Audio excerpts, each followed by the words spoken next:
Real talk, ang kamatuoran, kung ikaw mamatay, madugta ra na imong lawas sa lubnganan.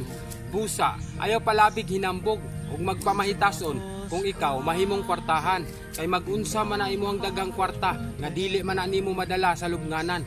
Magunsa man na imuhang mansyon nga balay kung sa minteryo kay lubong. Magunsa man na imuhang nindot nga sakyanan kung sa purlon ka isakay.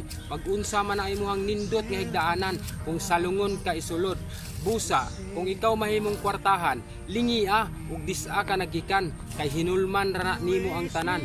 Maabot ang panahon, amigas, bulod, anay ug watiray mabulahan ninyong tanan.